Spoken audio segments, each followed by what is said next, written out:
Assalamualaikum warahmatullahi wabarakatuh. Perkenalkan, nama saya Kalin Nashwa Hafizah, mahasiswi Universitas Negeri Jakarta, Program Studi Pendidikan Agama Islam, Fakultas Ilmu Sosial dan Hukum. Pada kesempatan kali ini, dalam rangka memenuhi tugas akhir semester mata kuliah Filsafat Ilmu, saya akan sedikit membahas sebuah kasus. Dalam kehidupan nyata, ilmu pengetahuan tidak selalu berjalan searah dengan keyakinan. Di ruang-ruang praktik medis, terkadang ada benturan yang tidak terlihat antara kebenaran ilmiah dan ketaatan pada nilai-nilai spiritual.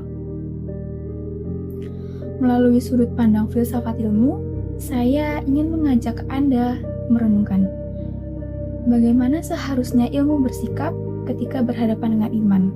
Apakah keduanya harus saling meniadakan atau justru bisa saling melengkapi? Inilah refleksi saya tentang bagaimana filsafat ilmu menjadi jembatan antara dunia medis dan keyakinan agama. Di sebuah desa kecil yang penuh dengan kehusyuan agama dan nilai-nilai tradisional, seorang dokter muda dihadapkan pada dilema yang tak sederhana. Bagaimana mungkin ia menjalankan ilmunya jika pasien-pasien yang menolak pengobatan modern karena alasan keyakinan?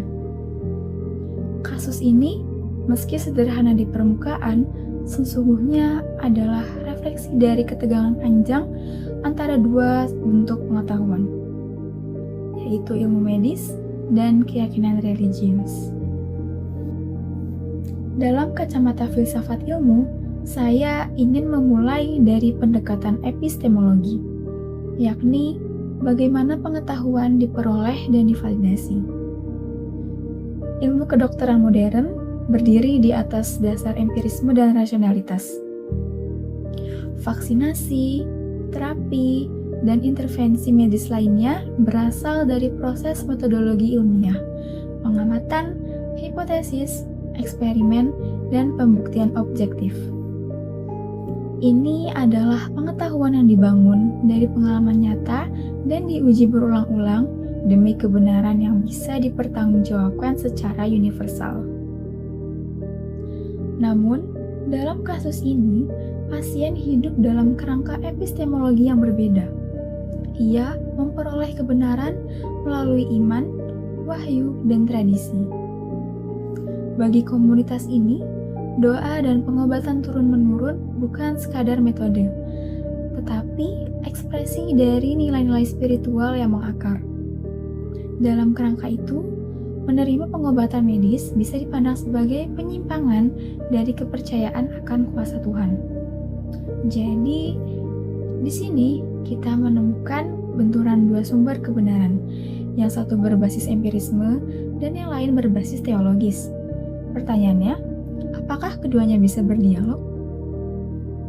Untuk itu, kita berpindah pada pendekatan ontologi, yakni tentang hakikat dan realitas dari persoalan ini. Dokter dan pasien sama-sama menghadapi satu entitas yang sama, yaitu penyakit. Namun, bagi dokter, penyakit adalah fenomena biologis yang harus ditangani secara fisik, terukur, dan sistematis. Sedangkan bagi sang pasien, penyakit mungkin dianggap sebagai ujian spiritual atau bahkan teguran ilahi. Ini bukan semata perbedaan sudut pandang, tetapi perbedaan esensi dari makna sakit itu sendiri.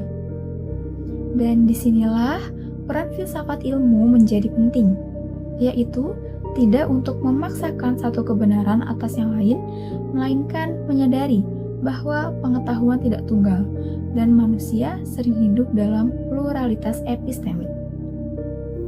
Sekarang, mari kita tinjau aspek aksiologi. Apa nilai dan etika yang harus ditanamkan dalam menghadapi dilema ini? Dalam dunia medis, etika profesi menuntut agar dokter menghormati otonomi pasien, bersikap benefisien, dan tidak menyakiti.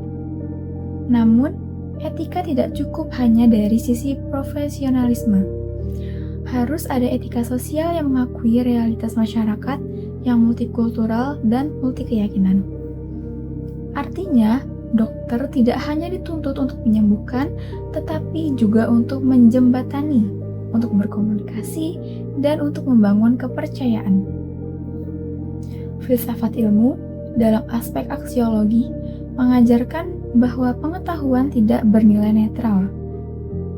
Ilmu kedokteran harus dipraktikkan dengan tanggung jawab sosial, dengan empati, dan dengan pemahaman bahwa kebenaran medis tidak bisa selalu langsung diterima tanpa dialog dan pendekatan yang manusiawi. Maka, disinilah titik temu antara ilmu dan iman, yaitu bukan pada pertentangannya, tetapi pada komitmen bersama untuk kehidupan yang lebih baik. Dokter bukan hanya penyampai data, tetapi juga pendidik dan pelayan kemanusiaan. Sementara pasien, meski teguh dalam keimanan, tetap berhak memperoleh pemahaman medis yang tepat dalam bahasa dan pendekatan yang ia pahami tentunya. Akhirnya, kita semua perlu mengakui bahwa di dunia yang kompleks ini tidak cukup hanya menjadi benar secara ilmiah, tetapi juga bijak secara etis dan paham secara kultural. Dan disitulah filsafat ilmu memainkan perannya, yaitu sebagai jembatan, sebagai ruang dialog, dan bukan sebagai ruang penghakiman. Demikianlah yang bisa saya sampaikan. Apabila terdapat kesalahan, mohon dimaafkan. Wassalamualaikum warahmatullahi wabarakatuh.